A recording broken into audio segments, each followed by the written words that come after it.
You're very welcome back. She's the first woman of colour to represent Ireland in both soccer and rugby, and an inspiring voice for resilience, diversity and inclusion. We're joined now by former Irish international footballer and rugby player, Jackie McCarthy-O'Brien. Jackie, you're very, very welcome. Thank you so much for joining us today.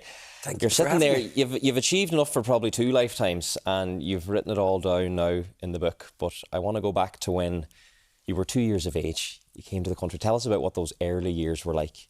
Well, I was 2 weeks of age. 2 weeks, not 2 years? Yeah, oh my mum, being a Limerick woman, brought me back to Ireland. Thankfully, my granddad was there to meet her off the train, because it was one of those journeys where she didn't really know how she was going to be perceived in Limerick and how her family would feel about it. She was bringing back her illegitimate child, a child of colour, back in the 60s.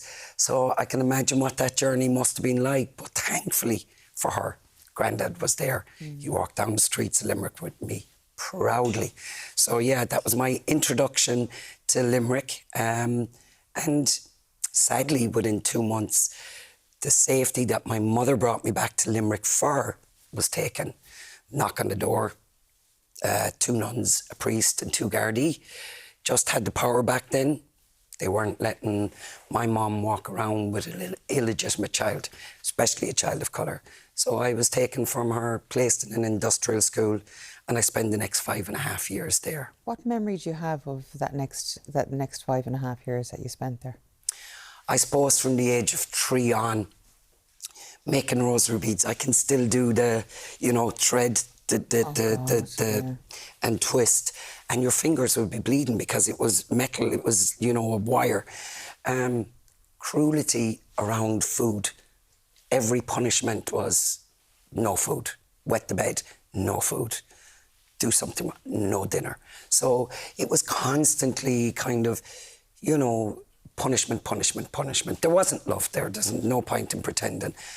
I didn't learn about love until I was 7 or 8 and felt safe enough to realise this is love after I left the mount. But for those formative years where you're developing, it just wasn't there. It must have been so hard for both you and your mother. Your mum was dying to bring you home. But the powers that be at that time were just too strong against her. You were only dying to go home to her as well. Well, it wasn't that actually, funny enough, because I didn't know who she was. This woman that came, remember, I'm like 2 months old going in. You were completely unaware that you had a family that wanted you? 100%. Oh my God, like this woman with sad eyes used to come and visit me every Saturday. When you'd hear my name being called, Jacqueline O'Halloran, which was my mother's maiden name, it meant the woman with the sad eyes was there asking me questions. But she was told not to tell me she was my mother because it would upset me if I thought I had a mother to get out. But I wouldn't have known the concept. What is a mother? Yeah. The nuns were my mother, and they were cruel people. So I didn't actually find out until I was 12 that my mother, that I lived with from 5.5 on, was my biological mother, because she never took to say, by the way, Jackie, I'm your mum. So I thought I was adopted. I thought my parents were in Africa looking for me and they'll turn up at the door one day. But, that didn't happen. So eventually I found out. But for Mum... Before we go to that, how did you come to leave the school? Well, what would happen was sometimes if you fought hard enough, you were allowed to take a child out for Christmas. And I came out for one Christmas and Mum was crying. By then she had met and married Mickey O'Brien and they had one daughter. And literally he said, if you don't want her to go back, she's not going back. Let him come hell or high water, she isn't going back. He was a strong individual, So that was it. But for me, staying was a trauma. If you can imagine that you're 5 years of age and I take you as a 5-year-old and put you into a household that you don't know, your norm is a dormitory with 8, 10 children. They're your family. Now you're in this little bedroom that smells beautiful, no smell of pee, because we all wet the bed in the mount. Yeah. You're in this room, you're on your own. It's terrifying. All I wanted to do was go home. Yeah. The mount was my home. And not this house, not this beautiful bedroom. So that's when the trauma started. I didn't want to be with the woman with the sad eyes. I didn't know this man. I didn't know this child. it took me years to feel comfortable. I'd say I was 7 by the time I started to go, well, the other little girl and the boy, because the family grew, are calling them mom and dad. Maybe I'll call them that too, you know? And you can see the smile on my mother's face that I'm starting to accept. But that's the trauma, not being in there. I knew nothing else. It was coming out. Wow. So, yeah, that's when it starts. Yeah, it's just incredible to hear that. I mean, you would expect coming back to the home where all the love is, that you'd be happy. But, I mean, that adjustment must have been just incredible. You speak so much about resilience in the book. Do you think a lot of that strength and determination, I suppose, came from your mother's influence? Mom and dad, crazy people, you know, love of music, get up dancing. I'm a shy kid and whatever. But Dad had the foresight to get me involved in sport. Like Limerick City is crazy mad. Limerick. My first time coming from the Mount, I could see Thomond Park from the bedroom window. And I've always wanted to play there. So it was like, he just had this foresight to say, let her off. Mum wanted the pretty pink dress. Yeah. She got back a tall, dangly tomboy. Dad was Presh. Let her go out. My mother's name was Precious. And let her go out, put on the shorts, get the football boots, go down the road to Shelburne Park and kick a ball, because she's happiest. And once the people in Limerick started to see me kicking a ball, they started to embrace. I wasn't the black kid anymore. I was the good soccer player. And it was amazing to walk down the town, not get the stairs for the same reason, but because I scored a brilliant goal the week before, you know. And I suppose in one way, it might have, before you were just that kid that people stared and pointed at, because in fairness there were very few people of colour back in Ireland in that era, but you were kind of looked at because you were achieving something, so you kind of stepped you out of that kind of zone. It did, and it became so important. Like 90 minutes on the soccer pitch was my escape.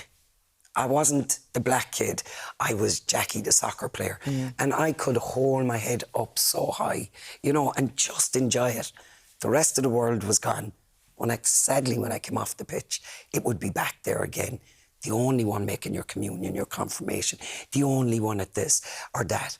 The priest used to come up to me and speak in Irish, and then I'd shock them by going, "Beg cúpla focal agam," and they're like, hang on a minute. And I grew up in Ireland, went to school in Ireland. Mind you, some of the teachers used to send me out for the Irish language, saying I wouldn't use it. But, you know, it was little things like that are the moments where you kind of felt lonely. I wasn't black enough to be black, and I wasn't white enough to be white. So it's a really lonely place when you're kind of in between. But I suppose I made my own way, and Mum and Dad were absolutely brilliant. I remember the first time I heard Bob Marley and I heard that beat, and my body started to go to it instead of the diddly eye that we do when we go in holidays. We all become so much Irish, but it was Bob Marley for me, and I just got this sense of, hang on, there's something else to me. And I took on the persona when people would ask me, where are you from? And I would say, my mother's from Limerick and my father's from Jamaica. Now, Mickey O'Brien was my dad. But that got me into trouble one time because they sent photographers to take a picture of the Jamaican Irish All-Ireland handball champ.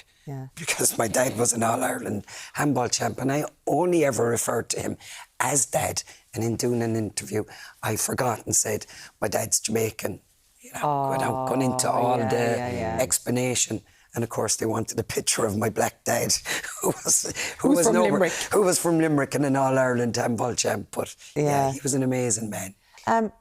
But I suppose being the first woman of colour to play for soccer and rugby, I mean, what an amazing achievement.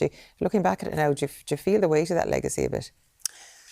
Not really, because I played sport for my sense of belonging to Ireland. You know, with the way things are going today in society, sometimes now I feel like a foreigner in my own country. Until I open my mouth and the old broad Limerick accent comes out, I'm seen as a foreigner. So back then it was no different, but it was true ignorance rather than what we have today. There shouldn't be an ignorance around black and white. We're all the human race and that's it. But Like, I needed to have that sense of belonging, being Irish, not leave my skin colour go before me. So wearing the Irish jersey for me was huge. You couldn't take it away from me. I'm Irish when I'm sitting there or standing singing around Navían. So that side of it was massive. And I didn't know at the time. There was nobody else for me to look up to. Paul McGrath. That was it. So I didn't know in years to come that we have the Rashid Akalekis and we have, you know, the Sophie Spence that went on to play Irish rugby. They had a role model in me, but I didn't see it then because I wasn't doing it for that. Do you think coming from such hardships and I suppose really craving that acceptance, that helped you in your career? I mean, it sounds like you had such a passion for the sports that you were playing, and to represent your country at that time was obviously such a huge achievement.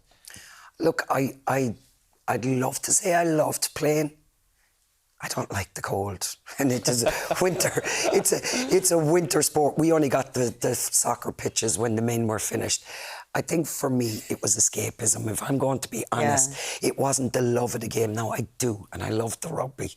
You're from Limerick. Come on. Later on, but look, I moved house recently, and I'm back under the shadows of my beloved Thomond Park. You know, I used to wear Anthony Foley's number 8 jersey when I played for Shannon. So, you know, I'm steeped in it. But I'd be lying to you if I said it was, sure, Jesus, I love the sport. It isn't. I hadn't watched a women's match in years until recently I went back to watch it. But I'd watched 2 flies on a rugby pitch, to be honest with you, because there was a difference, a different atmosphere, and, you know, I enjoyed the rugby a lot more in the end.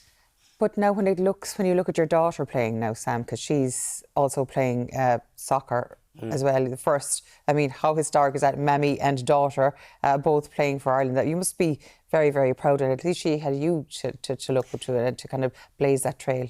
That's it. She said it in an interview recently, and I hadn't thought about it. Like, I was a separated mom of 3. I used to bring my children up to international training with me. And, you know, they were out on the field, Robert, Samantha, kicking a ball around. It was kind of inevitable that she was going to end up playing for Ireland as well. And people might say, geez, you're being cocky. We could see Sam from the age 2, 3. She had, you know, the control of the ball and everything. And my motto is, go and do whatever it is you want to do. So, you know, it was one of my proudest moments watching her putting on the green jersey. She has done it at 16, 17, 18, up to senior, you know, and she was a lot better soccer player than I was, but don't tell her that. Too late. You've done it now. And we're only tipping the iceberg, really, when it comes to your story here in this book. You talk about going back to the industrial school as well as an adult, and I suppose the fact that you don't want to feel like a victim. You've come through it and you've made a great life yourself, and redressing all of that. Unfortunately, we don't have time to talk about all that, but it's a great story of hope and resilience, I think. So thank you so much for coming on the show this morning and sharing just a little bit of it with us. It's been an absolute pleasure talking to you. Thanks so much. I honestly could have sat here for another hour and a half. I know, I'm here mesmerised, to be quite honest. The gift of the gab. I know. The Limerick gift of the gab. Janie, Matt, you have it better than the Donegal and the Cork woman anyway. Jackie, thank you so much for joining us today. And of course, the book is We Made It Kid is available in all good bookstores now.